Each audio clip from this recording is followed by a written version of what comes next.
Wait, what were you singing? Taylor Swift. T-Swift.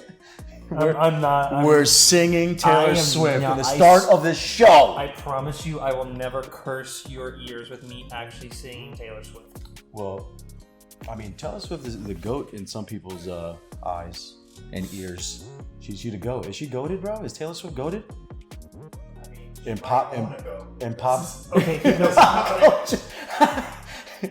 Yeah, that is crazy. Well, I was gonna say, with how much she's made in album sales and how much she makes on her tour. I'm just saying. I have no idea how much she makes. Let's find out.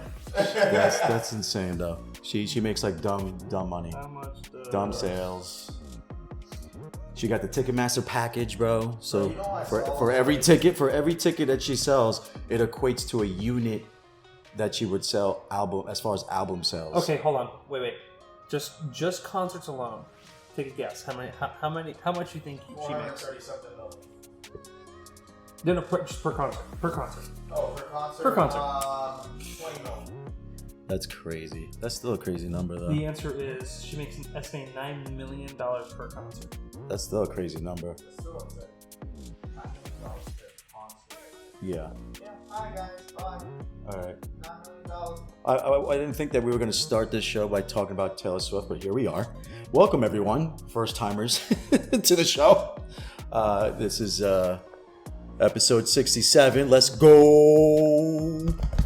And Tyler's back. Hello, everybody. Hey. Hello. And quick shout-out, though, for all of you guys who wished me your Happy humble birthday, buddy. your humble and highly favored host. It was his birthday. It was my birthday. It was his birthday. Yes. We went. You had a filled weekend of just fun, friends, and faith, bro. Yeah, for sure. So shout out to everyone that came out. Danny's working the camera today. That's his birthday gift to me. No, actually, Danny gave me a bottle of Crown. Oh, Crown Apple. nice. So yes, Come on, bro. Did you crack that open already? I did. Come on. I had a small cup after dinner last night, with my parents. But yeah, it was definitely a really, really, really, really eventful weekend. Yeah, Felt it was. overwhelming.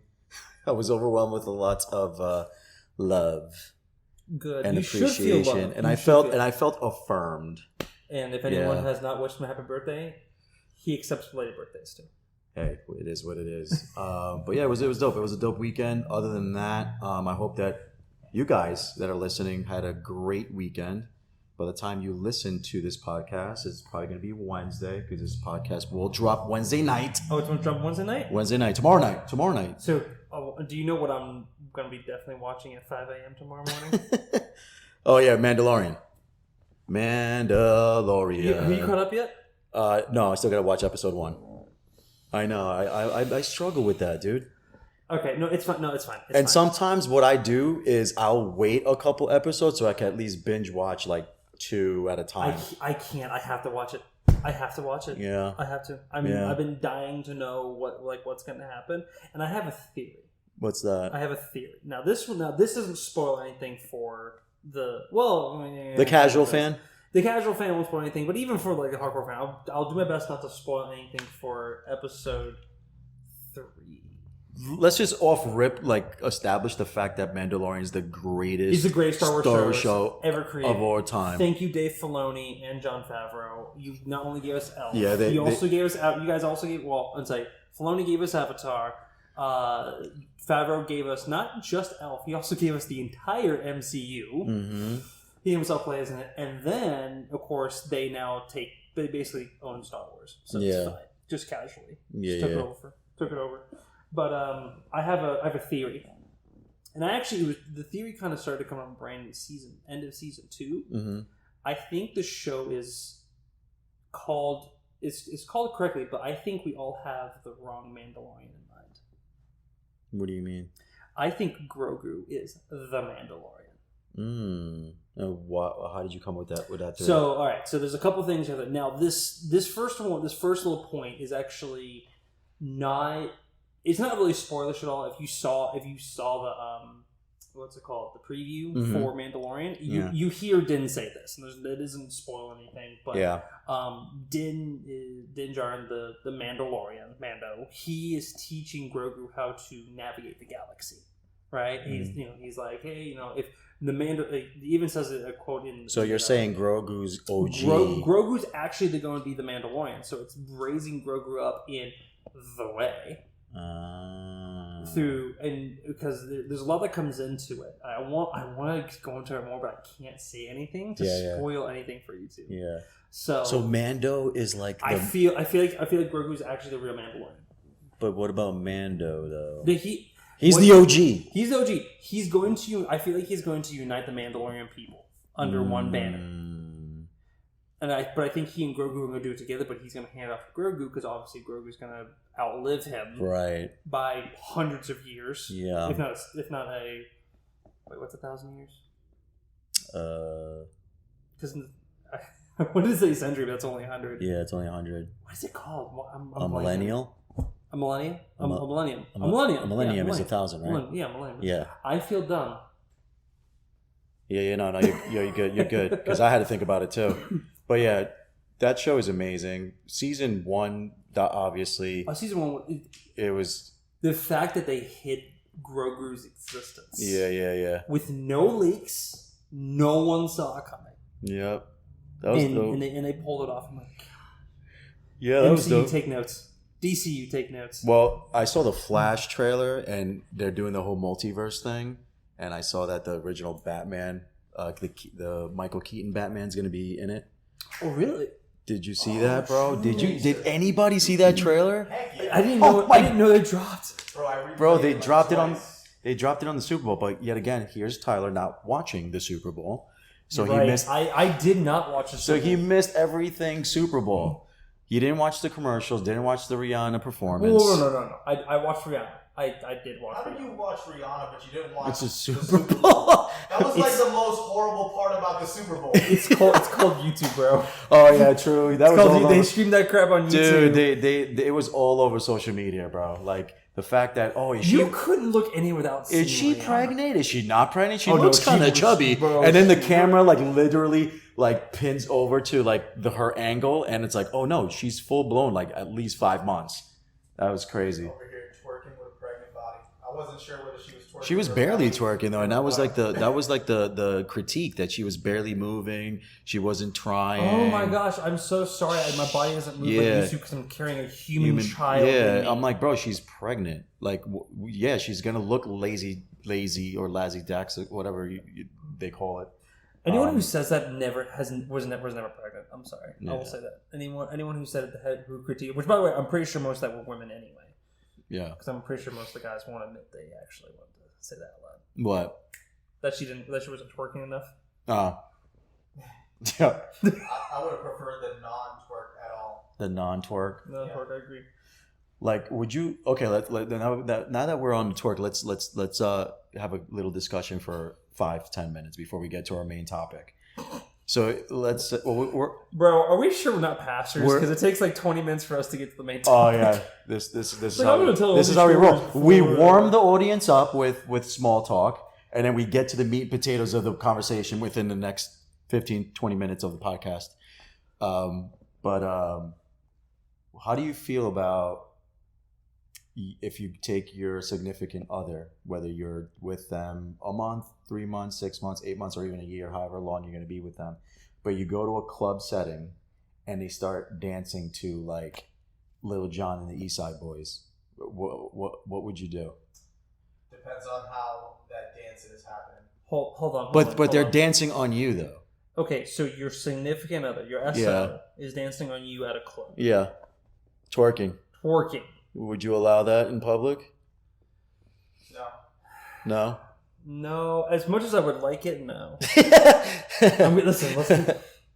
Being straight up on What if they're dancing and you're present and they're dancing with their girlfriend? Even worse.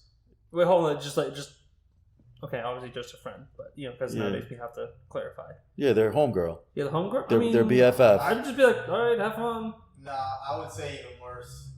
I would say the worst. Just Well, hold on. Are they twerking on said girlfriend? I want to make sure we get the details. Yeah. Right. She's twerking on said girlfriend. I'd be like, it's a little weird, but okay. Okay, well, hold on. Here's the next question I think we all need to ask. How... Oh, I just saw a random dog, and I was like, where did that dog just come from? Sorry. The real question is, how much alcohol has been consumed to get to this point? Good question. Because that could also play a part into, because as much as we shouldn't and can't blame the alcohol. Yeah. Blame it on the Hey. So that's my question: is how much alcohol was ingested before this transpired? Is alcohol even an excuse at this point when you're at a club setting? Well, remember part of what I believe is the reason why a lot of Christians say they should never get drunk, or even the Bible says that you should not be drunk, is because you don't have control over your actions. Right? What's that one French saying that's like, the real woman comes out when she drinks wine, or something like that? Yeah. It's like, well, if you drink too much, you don't have like the ability to process everything through a filter or through the logic lens of like, hey, maybe I shouldn't jump on this bar and rip my shirt off and dance like a fool. Maybe I shouldn't hook up with this guy that I'm because I have a boyfriend, but he's super cute. Like whatever, insert whatever. Yeah. But here's the thing. Let's be honest, that does in a way play a part in it.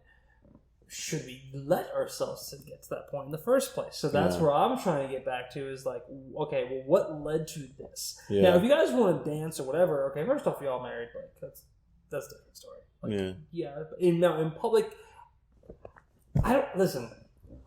Maybe I just don't know enough like women who actually twerk, or just like have seen people in real life. I don't even know what's... I don't go out. I don't even know what's deemed twerking anymore, because twerking is like so many different things now. Like, okay, so a lot of people... We were at JR's wedding, right?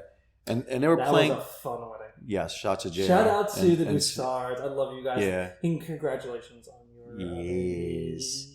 But we were at their wedding, right? And they were playing, upbeat music, and people were dancing. We were getting crunk, bro. And we were getting a little crunk. Like, where do you draw the line? We're getting crunk? In dancing. In dancing? Yeah. Like, where do you draw the line? Where do you feel that it's disrespectful towards the man? Okay, I want to hear John's opinion first before I answer. It's Danny's opinion. Sorry. Okay. I don't know why I said John. I'm so sorry. I feel bad. I'm a bad friend. I apologize, bro. All right, let's...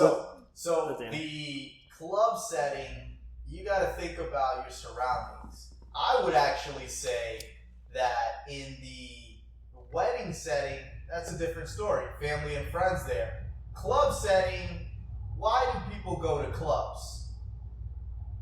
You're just... I don't know. I haven't gone in so long. As a man that used to be of the world and has been to many clubs, us men, we tend to go to clubs to meet girls. Yeah. So if your wife or wifey is dancing on you, it's a little bit better, but I don't like it. But if she's dancing on her homegirl, even worse, because now, in my opinion, you're kind of looking like eye candy to all the other men there that came out for the purpose of meeting girls. Yeah. That's a decent answer. Okay. Interesting. So, what about I'm gonna get mad DMs after this podcast. Oh, I'm gonna put my mic down. Oh, for sure. Because this conversation is gonna lead to other things. Because I'm curious, bro. Like, I'm curious because I know that there's people asking these questions who are navigating life in their young adult life, and they still go to these clubs. They still want to go have fun. Because I'm not telling you guys not to have fun and not to live your lives while you're away in college, having the college experience and everything else. I'm not going to be that old guy. You know what I'm saying? But I am going to tell you that you should live your life according to, scripture. If you're reading word, we are held to a higher standard. We are held to live a life,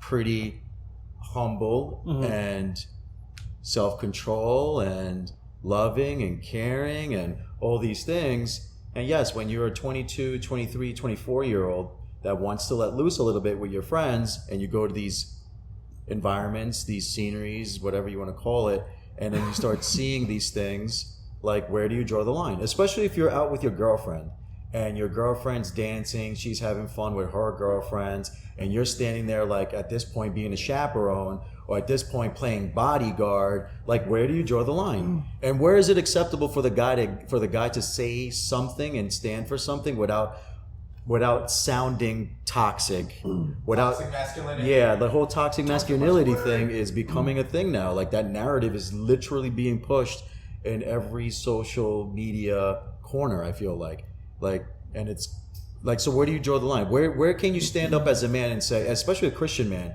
where do you stand up as a Christian man and say, hey, that doesn't fly with me, that's actually disrespectful, I would like for us to either have a conversation or I'm gonna go home? Not go in the first place. Not go in the first place? Not go in the first place. Because here's the thing, right? But what if your girlfriend wants to go out? Then you're going to be like, okay, go out with your friends and I'll see you later? Well, I think also in that depends upon that answer. Because part of that is also trust. Like, cause don't get me wrong. Like, there are times, I kind of want to, like, go out, just be in a place with loud music, a lot of people around. People watch for sure, because that is so entertaining. So entertaining. I'm more of a lounge guy now. I'm in the age where I just like to go to lounges, possibly smoke a cigar, have a drink. There's a nice cigar shop in Boynton, and off Gateway. Yeah, it's really good. Shout out to Will for showing me that place. Yeah, so it's like, I just want to have a drink, chill with my boys, chop it up, and just kind of parlay it a little bit. But again, that kind of goes back to. Okay, I feel like you kind of have to then go back to, because you know me, I don't just look at just the situation, I like into it deeper. It's like, okay, well, kind of like what he was saying, like, what's the point of even going in the first place? Because here's the thing: if my significant other wants to go to a club with her girlfriends just to go out and have a girls' night, I don't really have a problem with that. Okay. Go out, whatever. I trust you to make smart decisions. I trust you to not get wasted to the point where you're easily taken advantage of. Yeah. Right, and I know you're going to be with some other girls who you may specifically trust. Right. But at the same time, just for me personally, I'm probably not going to be interested in a person who wants to go out clubbing all the time. Oh yeah. 100%. If that's your lifestyle, then I'm not going to have interest in being not at all. Engaged with someone like that, because the inevitable will happen. You're going to argue. You're going to have some type of friction, some type of disconnect in theology of life. Like, maybe your theology doesn't meet up with my theology in life. Just like the gay community, right? Like, I have a gay cousin, and I love him, and I know that I'm called to love, right? Because God calls us to love everyone, no matter of background, ethnic background, culture, or even sexual orientation. I personally believe that, because if the Bible says love your neighbor, your neighbor's everybody. No matter if they're black, yellow, brown, gay, straight. Black and white. Yeah. So like. That is that's old school Sunday school coming out. Yeah, but yeah. So like, I love my cousin. I'm called to love him. I will respect him. I will treat him with honor and everything, and I will honor him. But I'm not going to, and he knows this. I'm not going to co-sign some of the things that come with his lifestyle. You know what I mean? The whole marriage thing is a very sensitive topic. Mm-hmm. Like, I'm not going to officiate a gay marriage. I don't care if you're my cousin or not. You know what I'm saying? I can love him, but I don't have to agree with his theology. You know what I mean? Correct. So I think a lot of us, when we are around people that we love, that we respect, and we want to be cordial with, like, it's okay not to meet certain expectations, but it's also okay to not co-sign their theology in life. You know what I'm saying? Because certain people have certain lifestyles that really don't align with us as Christian men, especially. You know what I mean? So I feel that there is a way to have those conversations without being so abrasive and so insensitive of the fact that they also have feelings. They also have emotions. They also need to be cared for. And they also need to be felt like they are heard because a lot of the people, especially in the gay community, I feel like they feel like they're not heard by the church at all. Oh, not at all. You know what I mean? So some of these people feel that they our voice don't matter to them. Our voice doesn't matter to them. We're not heard. We're actually being condemned, and all these other things. And not to say that some of the church in a larger scheme of things, the church, capital C church, did fail in that area, because it definitely scared away a lot of the people in that community, in the LGBTQ plus community, and it sucks too, because like I feel that there is conversations to be had when it comes. And Danny, we spoke about this offline. It wasn't even on a podcast. We were just having conversation about what it would look like if we invite someone to our men's group who happens to be gay. Do you remember that? Yeah. You remember that conversation? And we all, like, in unison, bro, like, we all agreed that yes, we would talk to them, but not from a place of condemnation, but from a place of like grace. Like, we would be gracious enough to hear them out and even hear them out and how they even got there. You know what I mean? Yeah, I think somebody made an awesome example. I think it was Joe, actually. Shout outs to Joe. Yeah. That he mentioned. I think that it would be best to share our struggles and our day-to-day, sins that we struggle with. Yeah. So that way, it kind of opens up to be like, hey, we're not perfect, and show some of that, being vulnerable situations to our sins. Right. We're kind of slaves to that. Yeah. And then, so that way they can understand, like, hey, if there is no us ganging up on the situation, we're all struggling with something. Right, because I feel like just because my sin looks different than your sin doesn't make me a better person or a better human being, because their sin looks different. Correct. At the end of the day, sin is sin, and if we can meet there, if we can level with them in that area, I think they would be more receptive as to what we have to say, and vice versa. Then we will be more receptive as to what they have to say about their lifestyle and how they got there and what their struggles are, aside from their orientation, but their struggles with traumas that they experience as kids, and or mental health issues that they might have been dealing with. Because just because you're gay doesn't mean that you don't have the similar struggles that I do. Like, I had traumas that messed with my mental, hence why I had to go see a therapist on a regular basis as a grown young adult. You know what I mean? But I was just interested in that because, like, man, we can definitely not. I don't want to say save souls, because it's not our job to save people. That's God's job. But like, we could definitely redirect a soul to have a radical encounter with Jesus, no matter of what their ethnicity or their orientation, the sexual orientation is. Correct. Yeah. That was good. Amen. So we haven't answered the question. Would it be okay with a significant other going out and partying, and what they do twerk? Would it be okay with them twerking? If it was a lifestyle of theirs, and they were still in that phase of life, and it wasn't meeting my expectation, it wasn't aligning with my lifestyle, I would just respectfully say, hey, we can't be romantically involved. Like, you can't be my girl. You know what I mean? And it's a hard conversation to have, because who am I to wanting to change someone if they're not willing to change themselves? You know what I mean? Right. If you are going to live this lifestyle because all of your friends go out every weekend or every other weekend, that's a bit much for me. In the stage of my life that I'm in right now in 2023, that'll be a little bit much for me, and I would just respectfully decline. I'll be like, hey, we could be friends. We could still be cool. I'm not gonna like judge you or anything. Like, that's your journey. That's your journey. I just can't be part of that. And we can't be romantically involved if you're going to be going to these clubs every other weekend just because your girlfriend happens to know a bartender and you get free, whatever the case may be, like whatever the justification. Right. So I'm going to be like, no, I'm sorry. I just respectfully, I can't be involved with you in that way. There's no way, because then you turn into, because I've been there before. Like, you literally turn into a bodyguard. You got to watch what your girl's doing. Then you got to watch what their homegirls are doing, and they could be sloppy and messy. And who wants to deal with that? You know what I'm saying? Danny's like, no, out the door. Para afuera. You're a brave man, brother. I couldn't even be friends. I would just cut the ties. Right. I mean, it sounds a little harsh. Yeah, ladies.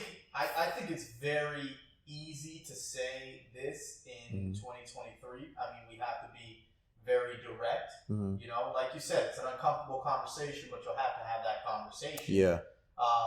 Me personally, I would just keep it very, set the example. Like, hey, would you like me as your significant other to go out with my boys to a place where, hey, I'm constantly getting free drinks from other girls that are attractive, some that might be more attractive than you, and that want to meet me and date me, and or there's always that one bartender, bro, yeah, that wants to be your friend. There's always and takes a liking in you, and then your girl finds out, and then all of a sudden it's a problem. Yep. You know what I'm saying? How are we with time, by the way? We're good? 26 nice. seconds. Okay, cool.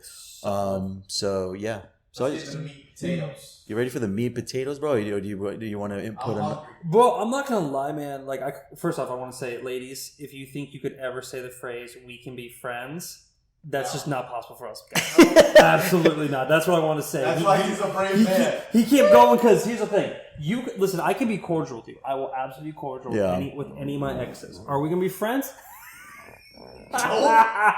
No, absolutely not. Yeah. You know kind of what I'm kind of slightly putting out, but but no, dude, you can like once you go there for guys, it's almost impossible to go back. It's almost impossible in that way, especially the farther along in life you go. Like maybe farther along, more maturity, like you could eventually. But I will never trust you or look. I'll still look at you as a human being, as God's creation, as a daughter of the kingdom. Yeah. But I from a distance, bro. From a distance, I will give you the highlights of the life, but you will never see anything deeper than just surface level from that point on. My friendship is something that once you betray that, it's gone. It's gone because again, it's ladies. We love you. We want to cherish you. But don't ever do that to a man. And guys too. Guys don't ever say, "I see you as a brother in Christ." Don't ever say that phrase. Yeah. Bye. Or even worse, like I've heard guys like be in full blown relationships with girls within the church community. I'm not gonna say what church they go to, but I know someone. Wait, hold on. I'm not gonna say it's the church. Yeah. Okay. And they full blown relationship. This dude, and he literally was like. I don't know the details as to why he decided to leave said person, but she no longer goes to that church anymore. But I asked him like, so how did you break things off with her? I was curious, and he said, "Oh, it just wasn't working out, and I think they were going out for like 7 or 8 months or whatever it was, and he's like, I just felt like I was forcing her to see." How I wanted to lead in the relationship, and there was always friction, and he felt like he was dealing with like a sibling, and he didn't know how to say that to her to like without like making her feel bad, because that's kind of foul, bro, to call your significant other like a sibling. Yeah, because they would get into like these. So allegedly they would get into, because I wasn't there. I'm just going from what he was telling me.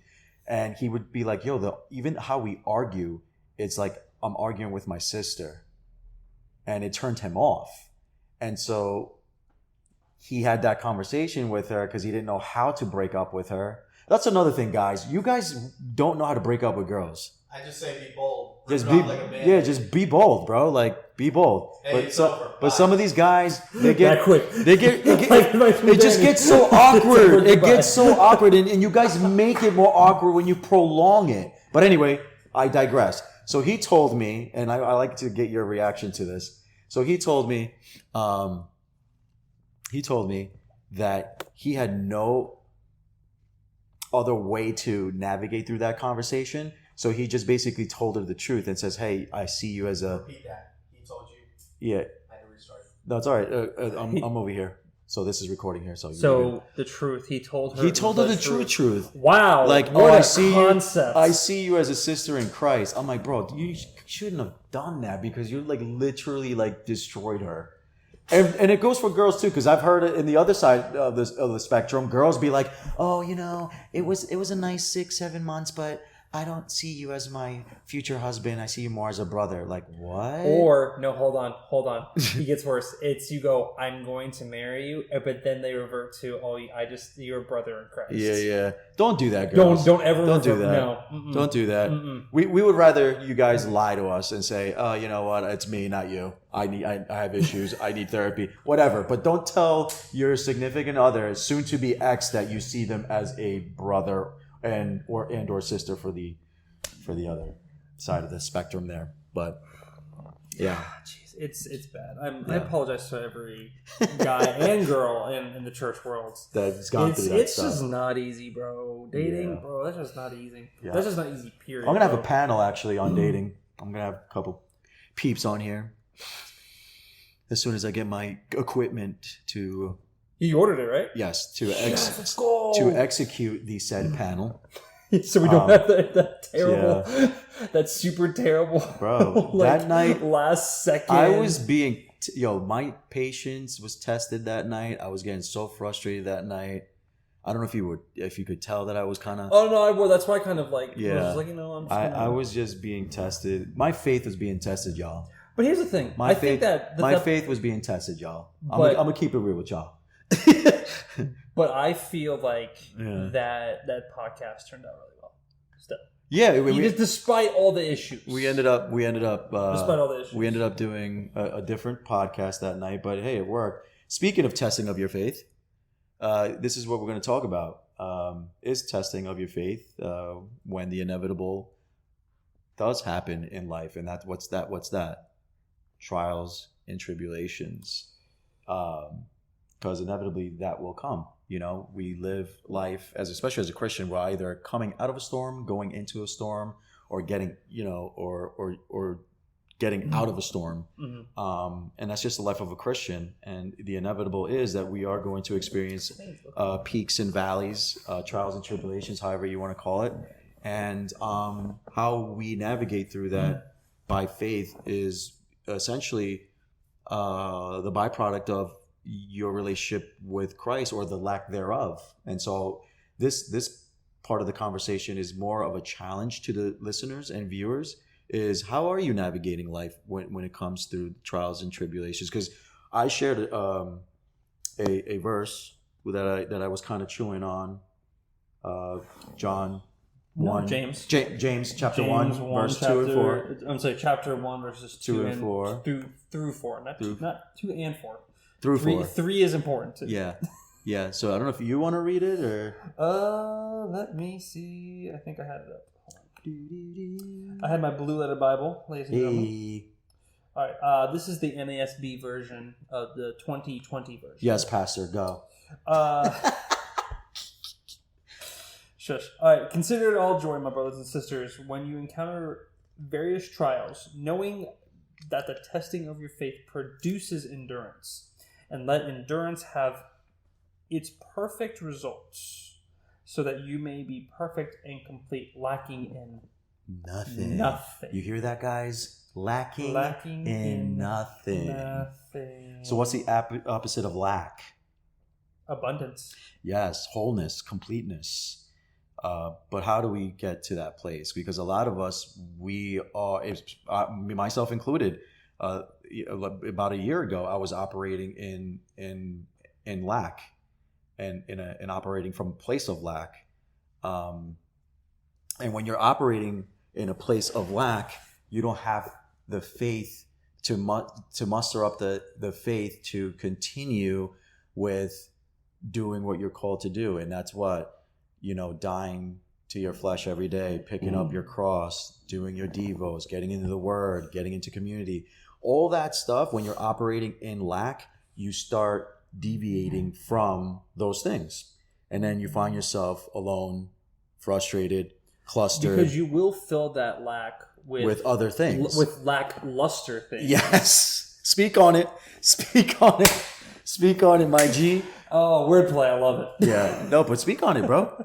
Speak on it. No, you like because this is even something that I kind of went through a while ago. Was I had something very full. I was living life to the fullest, and then something was taken away, and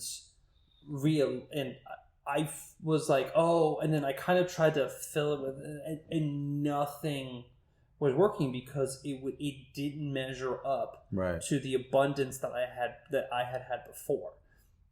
Now, obviously, it took a while to kind of get back there, and I even was talking to somebody about this the other day. You know, when God sometimes gives us a gift, and we have this, and we're stewarding it, and we're looking after it, and that was weird. If you weren't watching, that just happened. So you have all this, but then when God kind of like takes the blessing away, right? When He takes His hand off, there are times we try to fill what was there with something else, right? And of course, we could easily throw like porn addiction, and all this other stuff into it. But even then, like a lot of times, it's like, okay, well, we do it even in the church world, right? Like, oh, I've given my life to this church, and now suddenly I'm not there anymore, right? So what am I going to do? I'm going to fill it with, I'm just going to sleep in on the weekend and, maybe watch this one or two pastors online who, by the way, most of the time those pastors are really just motivational speakers, not actually preaching true doctrine. Right. Or preaching false doctrine. Right. And so that because how can you measure up to abundance with lackluster? Realistically, you have a lack of something, but with that lack, you put the lackluster in, right? Like lipstick on a pig is still pig. Yep. Right. Like I used to paint houses with a friend's company, and these houses would kind of look okay, whatever, but like with the house was dilapidated, falling apart, even inside the walls. Like, no, just go paint right over it. Yeah. Huh? Yeah, you can't paint over mold. The mold's still going to be there. The mold, you have to tear it all out. You have to go through it. Oh yeah, there's plenty of that. So whenever you have that, it's so easy because like even I think the band Beartooth put it best. Up in the mountains, see down below. It's easy to lose yourself. I know in the in between. Right. Like going from one place to another, like being on this super high place where, oh man, everything's great. I can see the world on top of everything. Right. To then all of a sudden be in a position where, like, because even this kind of just came to my mind. Like in Psalms, I forget which Psalm it is. It's a particular Psalm, and David's writing this when he's on the run from Saul. Saul's trying to kill him. He's on the run. He's writing this psalm, and someone brought the verse to me at some point. It's like, hey, I don't understand why, because there's a sudden change in the verse where it's like, oh, I can see it, and all of a sudden just like, oh, blah blah blah, just an immediate flip, and they're like, why is this sudden change? Why is it? And I'm like, well, perspective, perspective, right? You were on top of the mountain. And you had this sudden journey where all of a sudden you fall down or you ran down or whatever the case may be, whatever illusion you want to use. Illusion you want to use. You're now in a valley. You can't see outside the valley. Right. You can't see outside of it. You're kind of like, because anyone who tries to climb out of a valley knows that it is so much harder to climb up the side than it is just to follow the natural path of the valley. Right. And so David is even looking from the inside of this valley, and he's like, oh, I don't really see a way out, but I know moving forward is trusting God. Yeah, I know following the natural path of this is what God has for me right now. Yeah. He's going to lead me to safe waters. Right. And it's great to get to that place, because sometimes what we do is we take God completely out of it, and we try to do things in our own strength. We try to do things according to our ideas, our plans. Sometimes we even take our plans to God, and God will just look at you laughing and saying, "What are you doing? This is not what I have for you. Why do you come with these plans when you could just come to me like a child with childlike faith, and just know that I am God, and know that where I'm taking you is going to be in places and spaces where it's going to put you in a good space, in a good place, where you can be successful." But we don't do that because we usually navigate through sight and not by faith.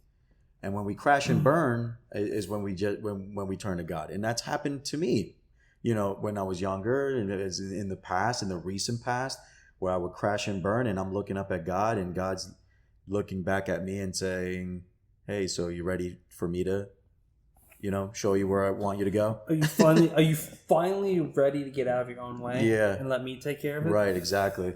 So I just feel that and James, kind of lets you know, even in verse 4, where it says, "Let perseverance finish its work, so that you may be mature and complete and not lacking of anything." Like whenever you go through those trials and tribulations, and you endure those things with with God, alongside with God, because at the end of the day, you should be walking alongside God in every area of your life, whether you're in the peak and whether you're in the valley. And, Yes. And spoiler alert, you weren't created for the peaks. You weren't created to be in the peak forever. You were created to be in the middle, and meeting God in the middle, and meeting God in those valleys, because that's where endurance is forged. Mm-hmm. That's where perseverance is increased, and that's where your wisdom is increased. That's where there's a lot of increase. Basically, there's a lot of increase, if you allow it, when you're in the valley. And when you're walking in the valley, and you're trusting in the Lord in that season of your life, you're going to come out stronger. You're going to come out more with more perseverance. You're going to come out more smarter, because there's wisdom to be gained after that type of a season. Wouldn't you agree? 100%. So I think it's key to know that, to shift perspective and say, hey, it's okay to go through these trials and tribulations. It's okay to fall on your face. It's okay to be in these dry seasons. It's okay to be in the desert at times. As long as you are there and you're allowing God to steer you to the right direction, you're going to come out a better person. You're going to be better equipped. You're going to be better prepared. And you're going to be seasoned and battle tested for the next season of your life. So when you do stumble and when you do fall, you'll get back up that much faster. You're not necessarily going to be in the fetal position for, a season of your life, because you shouldn't be in the fetal position in a season. Like, no. You shouldn't. Like, Nav would even tell us. Like, Navik will tell us, hey, it's okay to feel angry, clustered, sad, whatever, but don't make it a season. You give yourself a day. Don't allow it to stay. Yeah, don't allow it to stay. Like, Nav will tell you, just take a day, Tyler. Oh, no. Take a day. No. Take a day, sleep on it. Bro, she literally, like, at one point. Bro, sometimes she told me to take 5 minutes. I'm like, 5 minutes? She straight up was like, I can't take a day. She goes, hey, you're working tomorrow, right? I went, right? She goes, no, you're not. Yeah. Call out. And I was like, I can't just. She's like, no, you're calling out.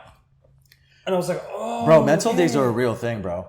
Like, when I'm overwhelmed and I'm like, yo, I can't even function. I'm losing sleep.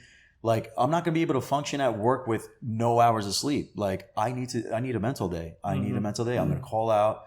I'm going to go to the beach, watch the sunrise, read some word, and get into his presence, because this is not it, man. Like, I'm literally operating on fumes, and I'm not going to be an effective individual anywhere in any arena of my life. No. Whether it be in a relationship, in my family, at my job, in my community, with my friends, with my boys, you know what I'm saying? Like, I'm not going to be an effective person. And more than likely, you're going to be hard to love, because you're going to be clustered, angry, frustrated, and taking it out on people. Mm-hmm. And you have no business doing that to yourself. No. Yeah. No. And it doesn't make you an effective spreader of the gospel. Talk on that. Speak on that. Because realistically, you yourself are a walking example of the gospel. And it's a beautiful thing because, you can attest, like, yes, I am a terrible person, but reality is, it's like, there is a God who loves me. I am working on it. I am not perfect. I will fall back on his grace and his love every single day. It is something that, because you can't fully understand grace until you have fully needed it. There are times in my life where I have been like, because I was even talking about this with someone recently. It's like I don't want to just sit here and just crap on churches. There are a lot of modern day churches who have a very quick black and white and adverse reaction to I don't want to just say the word sin and just make it that, but to mistakes that people make, right? Obviously some very serious things, yes, can be handled very seriously. That's not it, but even like some, I don't say smaller mistakes, but when some mistakes happen, there's churches don't live out what they preach. They don't live out the grace-filled love that it's like, hey, look, you made a dumb mistake. Okay, how can we help you to fix it? How can we be here for you? Are you surrounding yourself with people? Like, are you just going to run, or are you going to really let yourself feel the grace of God? Right. Are you going to allow yourself to understand and feel the redemption, happening through you? Are you going to let that happen? Because guess what? When we walk into a place, we are, again, a walking symbol of Christ. We are a walking symbol of our Savior. And I'll be the first person to say it, bro. I am the worst example. 100%. I will own up to that every single day of the week. Yeah. But like, that's the one thing is feeling that grace. Yeah. Like letting it overflow and take you over allow it to carry you out of that sin. You allow it to carry you out of where you are into loving arms of people around you. Right. We got a bunch of guys that are awesome around us all the time, or checking up on us, or whatever the case may be. Right. As much as you want to say, hey, I have my significant other, like, and there's other people. You need other people as well. And as cliche as it may sound, like, you're not perfect, dude. Stop trying to be. Because a lot of guys too, like younger guys, they will, like, perfection becomes burdensome, and I'm like, dude, get out of that space, bro. Yeah. Like you're never going to be perfect. You're never going to do things perfect. You're never going to be a perfect embodiment of a Christian man or woman. But, like, live life in excellence. Yeah. Like, just be excellent in the things that you do. Like, do things God honoring. Do things with excellence, and it'll take you places, bro. Like, it'll literally take you in high places. But when you allow this sense of perfection become like this burdensome thing, you're gonna struggle, and you're gonna not give yourself grace. And that's like a big thing for me. Once upon a time, I didn't give myself enough grace, man. Like, I wasn't giving myself grace. I was beating myself up.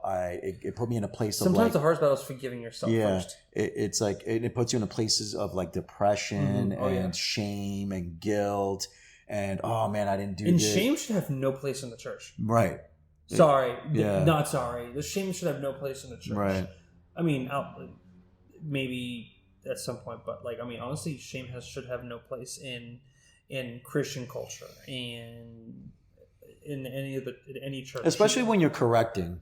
Like, if you're correcting the body, like you as a pastor, you as a leader in a church, if you're correcting behavior, or you're correcting culture, or you're correcting anything in the church, like, there's no reason for you to make those individuals feel shame.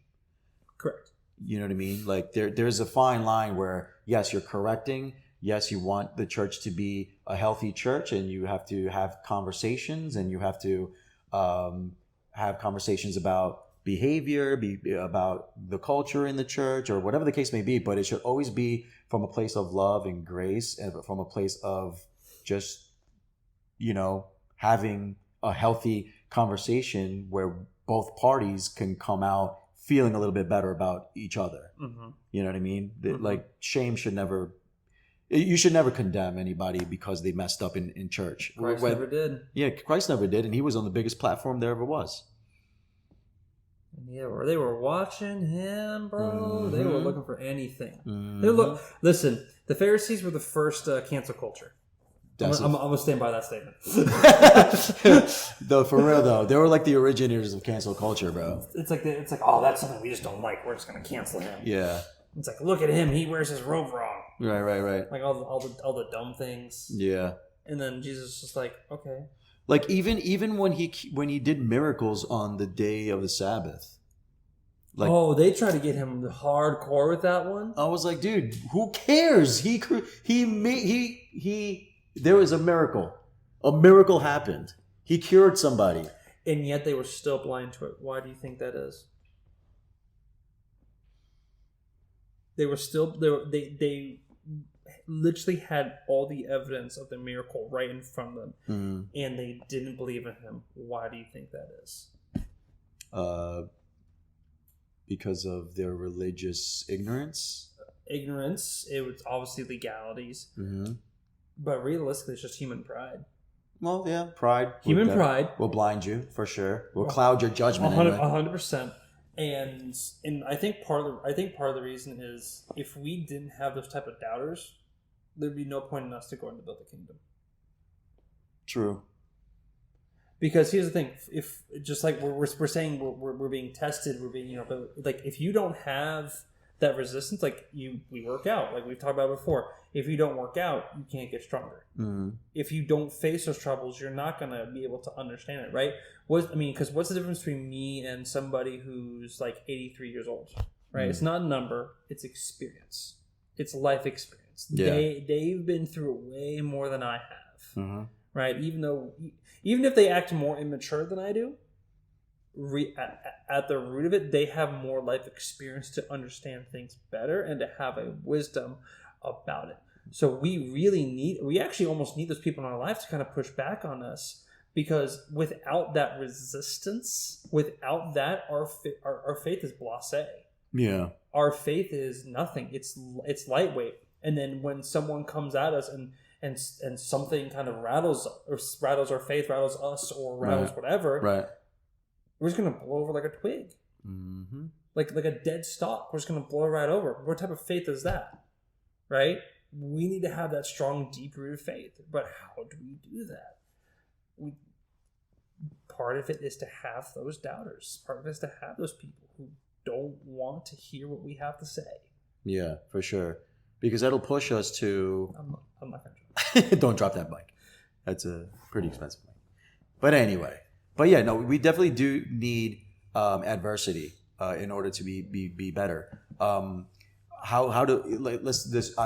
was into sports all of my life, even my adult life. I was into sports. Like you mean right now? You're not going to be a better athlete unless you face good competition. Unless your adversity is better than you, you're not going to become a better athlete.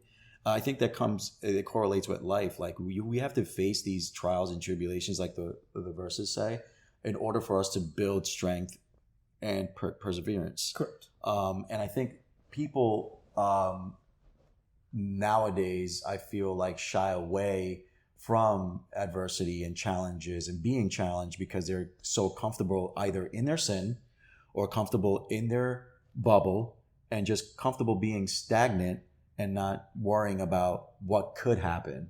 And then they wonder why they're not, flourishing in life. It's because you're just not doing anything. You're being a lazy couch potato. You're spiritually obese and you're not spiritually fit.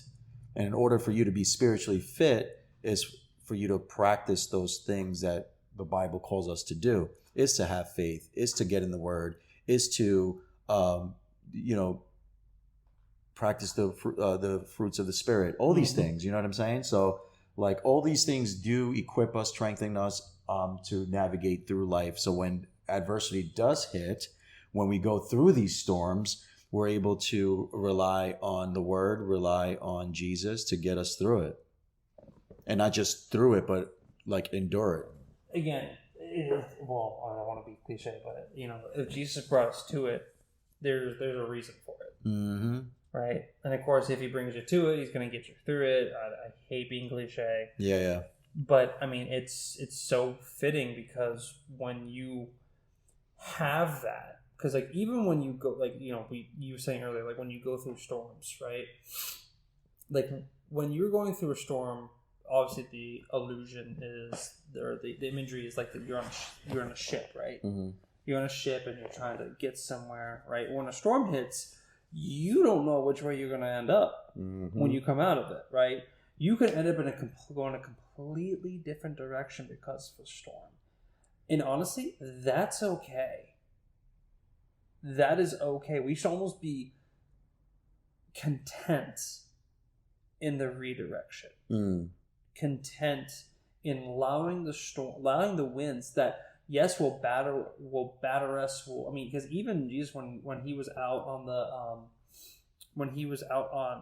the Sea of Galilee, and that random storm came out of nowhere. Which, by the way, in case you didn't know, the land around the Sea of Galilee was literally made to whip up storms completely randomly.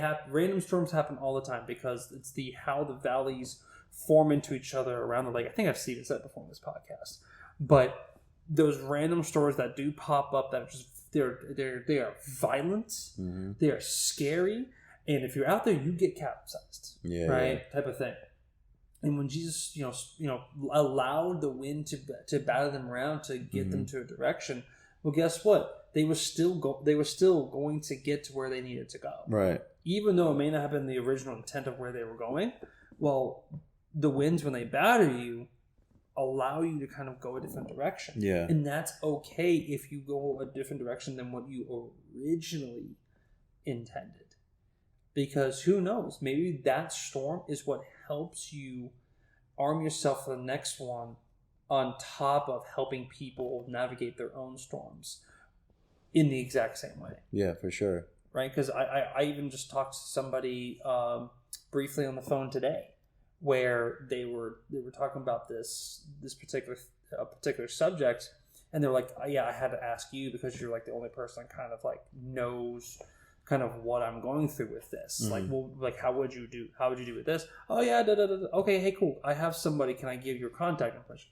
Absolutely, 100%. I would love to help out anyone who will listen. Yeah, for sure. But like I've been through that storm, but they're going through it now. Right? Who knows? Like whatever comes out of it, they may be going a different direction than I did, and that's okay too. Yeah, for sure. And that's also a pretty cool thing about life, right? When you're doing life with God, is that God will allow things to happen to you, so you can go through it, so that maybe you can bless another brother that might have gone through a similar situation, and that's life changing too, because like now you have a brother that you can confide in.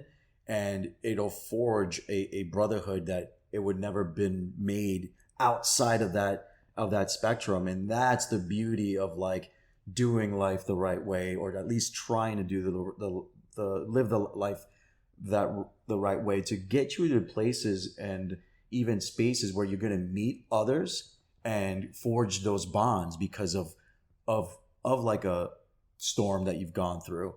And have like that Me Too, I call it a Me Too conversation. Like the person will share some things and you'll be like, you know what, me too. For real? Like, me too. Oh, you gone through that too? Me too. And that power of the Me Too will just let them further know that, man, I'm not alone.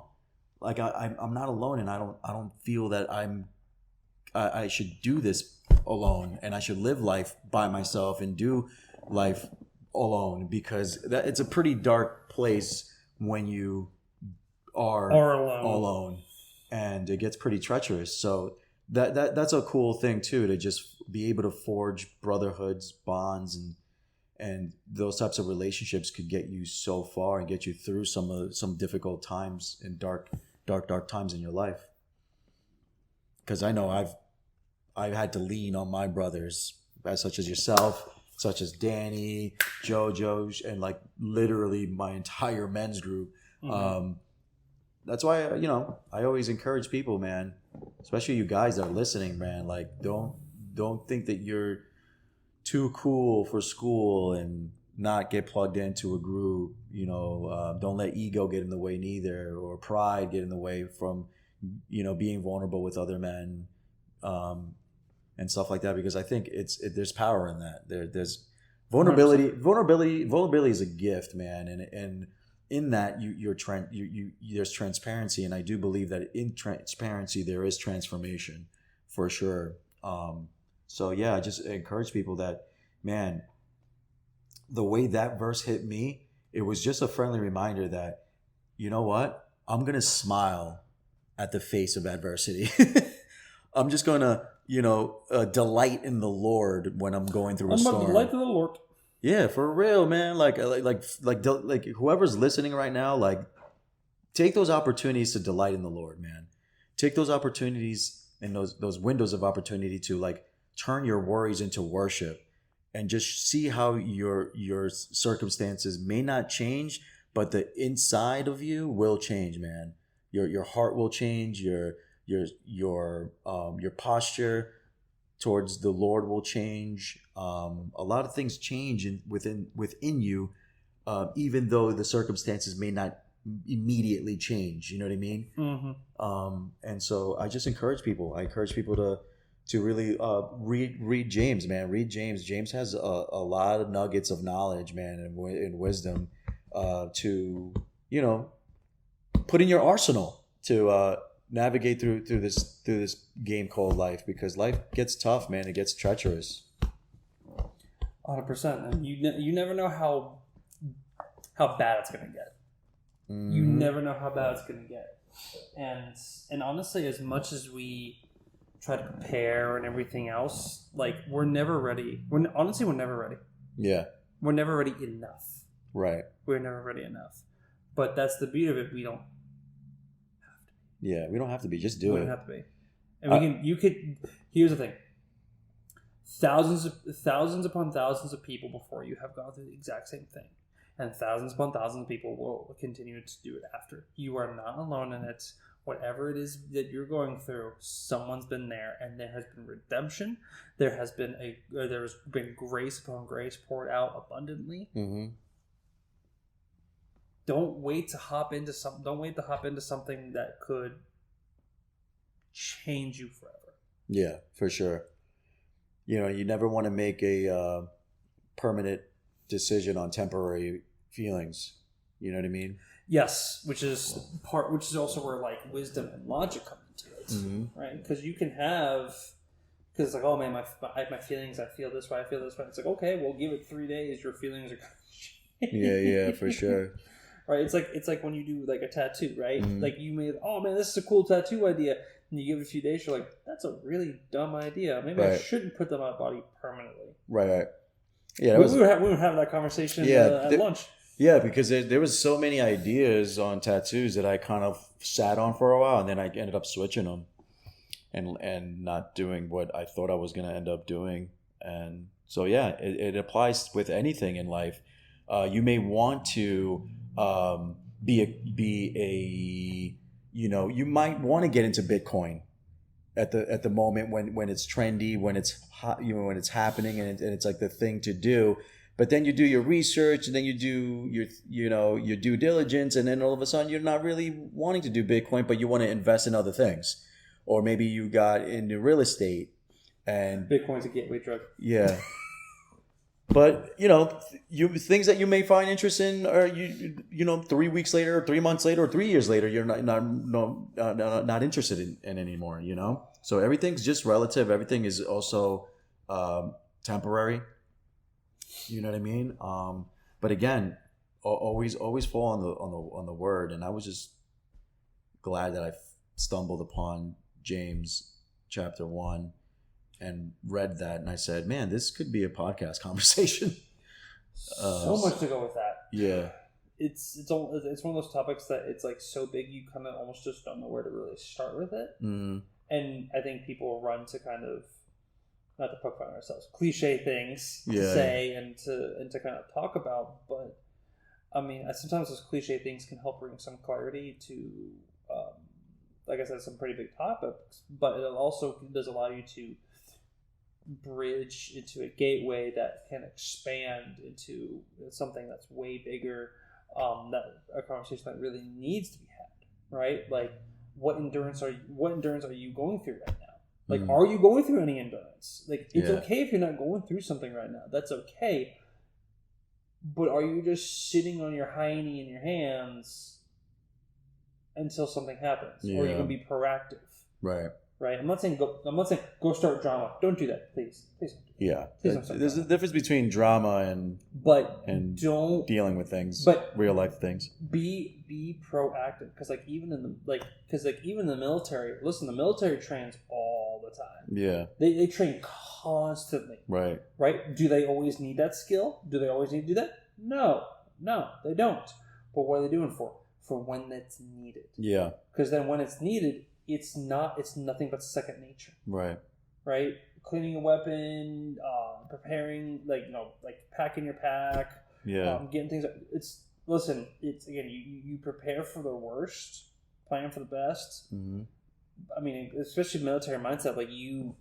There's obviously certain ways of doing things, but you're preparing for something you hope never actually comes. Right. And when it does come, you're prepared. You're more than equipped. So, sometimes God gives us these respites. Sometimes He gives us these breaks. These calm winds to allow us to not just recharge, but allow us to hone some more skills, or hone ourselves better, and allow us to kind of focus in on maybe a particular thing that we haven't really focused in on. Yeah. Right? Because when you go through a storm, you're like, oh, because I think about it this way, right? When I was at Chick-fil-A, right, learned a lot of lessons there, right, and we went through a particularly super busy shift, and we didn't have a certain item or something were going to happen. It's like, okay, well, we now know for the future that's a weak spot. Oh, hey, we were super low on this. Maybe next time we can order more so we're not struggling the next time, right? Same concept of it's like you see something that's like, oh, you know what? I really didn't react the way I should have in that situation. Right. Now I know for next time that I'm going to take a breath before I say something. Yeah. Oh, take a breath before you say something. Or, it's like, you know what? Now I can process this differently, knowing what I now know. Yeah. Allowing that wisdom to take over. Allowing a biblical wisdom. Yeah. To take over. Right. Yeah. Don't react so fast. It's like you don't have to jump on the gun right this second. Sometimes you have to let things sit. It's like glue, right? Yeah. This you try to glue this thing, right? We maybe didn't let it sit enough, or whatever the case may be. Sometimes you have to let it sit for some time to cure it. For sure. Yeah. So if you did take anything away, you're going to ask us, well, how do you do it? How do you prepare? You're talking about military people preparing for the worst and always this is how you prepare. You read the Bible. Read the Bible. You get in the Word, and that's how you get prepared. This year especially, in 2023, I literally told myself, I got to get into more Bible. People in my group hold me accountable for that. We're currently reading the book of John in our group right now as a collective. So I purposefully and intentionally get myself in these places where I know that I'm going to be either held accountable for reading the Word, or I'm doing it alongside other believers. And that's just the way you do it. You're just not, because you're just not going to magically wake up and say, "Oh, I'm gonna read," because sometimes we wake up, we hit snooze 3 times, and now it's time to get ready and rush to work, and we don't get enough time to get a verse or 2 in. So do what I do: wake up at 5 a.m. every day. Yeah, just kidding. Don't do that. It's terrible, but it is. But 5:05. If you're intentional with carving out some time, whether you're a night owl or a morning person, you have to be intentional with carving out some time to get a verse or 2 in, because that's the only way that you're going to prepare yourself. That's the only way that you're going to feed yourself. You know what I mean? If you want to be a big boy Christian, you have to wear big boy pants. Wear big boy pants and eat the meat. And eating the meat is Monday through Saturday, because you're not a baby anymore where you're just nourishing on the milk of the sweet sermons that your pastors tell you on a Sunday. You can't possibly survive on a sermon a week. It's just not possible. You have to. You can't be a grown Christian spiritually and still drinking milk, formula milk. We talk about it all the time. You have to eat the meat, guys, and eating the meat is getting in the Word every day. Somehow, some way, somehow, get in the Word every day. Don't be a Sunday Christian. Yes, there's a lot of them out there too. Don't be a Sunday Christian. We'll pray over you guys. I am going to get some DMs about that one. Don't be. Just kidding. I get no DMs, and I'm okay with it. If you want to DM somebody, DM Javi or Danny, because I don't think I'm barely on Instagram. I don't think people know that you're on Instagram. I don't think they care. I love you all, and I don't care that they care. I don't care if they do care. I don't care if they don't care. Listen, dude. I just exist. I just exist on social media. It's there. So if you want to follow me, great. If not, cool. He's still part of the Matrix, guys, which is okay. No, I'm like Neo, where like I dive in when I need to, and then I get out. I don't need to stay there. Y'all are slaves. I'm living the free life. I'm only a slave to Christ, bro.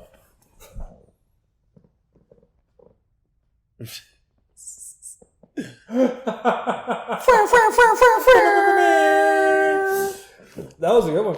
Yeah, that was good. On that note, Danny, how are we in time? Because we're ready to get out of here. 11 minutes.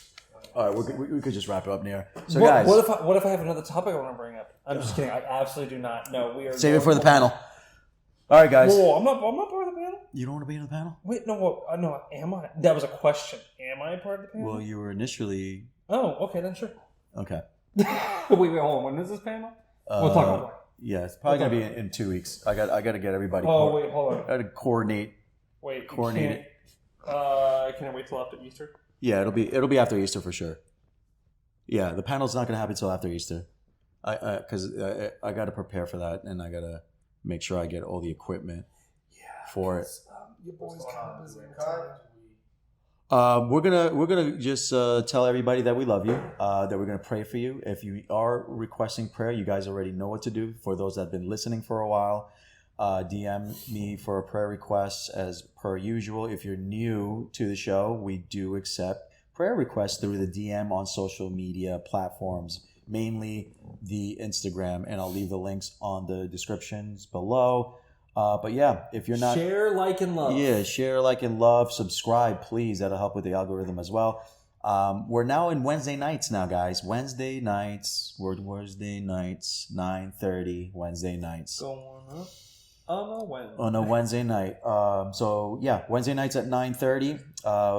Pretty much on a weekly basis. I know I've been inconsistent the last month. It's because I've been dealing with family and personal stuff.